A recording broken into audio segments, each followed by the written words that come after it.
বহুত বেয়া বেয়া কথা তেখেতে কৈছিলে আৰু হেল্ল' গাইজ, কি খবৰটো গাইজ? আজি আমি কথা পাতিম দীপলিনা ডেকাৰ বিষয়ে। তো দীপলিনা ডেকাই অৱশেষত আৰক্ষীৰ কাষ চাপিবলগীয়া আছে। কাৰণটো হৈছে এজন যুৱকে দীপলিনা ডেকাক ফোন আৰু মেছেজ কৰি বহুত ডিষ্টাৰ্ব কৰি আছিলে আৰু লগতে দীপলিনা ডেকাৰ ঘৰলৈ সেই যুৱকজন গৈছিল আৰু ঘৰত গৈ উৎপাতো কৰিছিল, যাৰ কাৰণে দীপলিনা ডেকা আৰক্ষীৰ কাষ চাপিবলগীয়া আছে আৰু লগতে পুলিচ কেছো কৰিছে।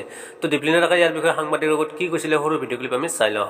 অৱস্থাত তেনেকৈ মোক বহুতেই ফোন কৰে বা বহুতেই মেছেজ কৰে। সেই সমূহত আমি যেনেকৈ নেচাৰেলি বা স্বাভাৱিকভাৱে আমি ৰিপ্লাই কৰোঁ, ৰেচপণ্ড কৰোঁ, তেনেকেই কৰিছোঁ। কিন্তু প্ৰথম অৱস্থাত কমলক যেতিয়া ফোন কৰিছিলে তেখেতে সদায় এটা কথাই কয় যে মই দীপলিনাক লগ কৰিব বিচাৰোঁ, আৰু সেইটো এটা ভাল কথাই। অনুৰাগী এজনে লগ কৰিব বিচাৰিব পাৰে, ডাঙৰ কথা নহয়। কমল বা মই সদায় কমলক কওঁ যে তুমি তেখেতক ক'বা যে যেতিয়া আমি ঘৰত থাকোঁ তেখেতে ফোন কৰিব, ফোন কৰিলে যদি থাকোঁ বুলি ক'লে আহি যাব। তাৰপাছত তেওঁ বিভিন্ন সময়ত ফোন কৰে কমলক। ফোন কৰাৰ পাছত এদিন ফোন কৰিছিলে।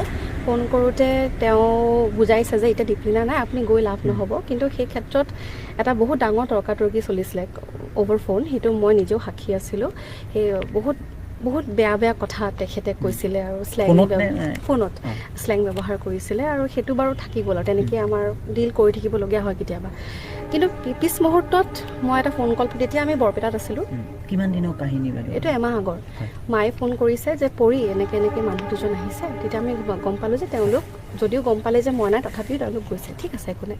তেনেকৈ আমাৰ ঘৰলৈ মানুহ আহে আৰু মাহঁতেও ভাল পাই আহিলে। তেতিয়া অহাৰ পিছতে তেওঁ মায়ে মোক ফোন কৰি আকৌ আধা ঘণ্টা পিছত ফোন কৰিছে, পৰি এওঁলোক যোৱা নাই, তুমি কৈছা নাই তুমি নাই বুলি। কৈছে মইতো কমলেতো কৈছে যে মই নাই বুলি, আৰু মই থাকিলে ফোন কৰিব কৈছিলে, কিন্তু তেওঁলোক 1 ঘণ্টা হ'ল, 2 ঘণ্টা হ'ল, 3 ঘণ্টালৈকে তেওঁলোক আছে আৰু তেওঁলোক যোৱা নাছিলে। আৰু মোৰ মা দেউতা হৈছে, বয়স হৈছে তেওঁলোকৰ যথেষ্ট, আৰু অকলে থাকে, আমাৰ তাত কোনো মানুহ নাথাকে। সেইকাৰণে সেই ক্ষেত্ৰত মই কেতিয়াবা অলপ ভয়ো খাওঁ, অচিনাকি মানুহ যিহেতু। সেই ক্ষেত্ৰত আৰু আমাৰ মাহঁতেও তেনেকৈ ক'বও নোৱাৰে নহয় যে আপোনালোক গুচি যাওক, ক'ব নোৱাৰে। তেওঁলোক এনেকৈ ৰৈ থাকোঁতে 3 ঘণ্টামান হৈ গ'ল, আৰু তাৰপাছত তেওঁলোকে ওলাই গ'ল। ওলাই যোৱাৰ পিছত আকৌ তেনেকৈ গোটেই তেওঁ যিখিনি কাম কৰে আকৌ কণ্টিনিউ হ'ল। ফোন কৰে, মেছেজ কৰে, আৰু মেছেজবোৰ সদায় 3-4 বজাত ৰাতি মোক কৰি থাকে হোৱাটছএপত।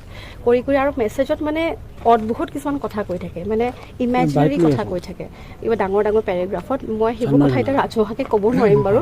বিভিন্ন বেলেগ বেয়া কথা, বেলেগ কথা মোক মেছেজ কৰে, সেইবোৰ মই ইগন'ৰ কৰিয়ে চলিছিলোঁ।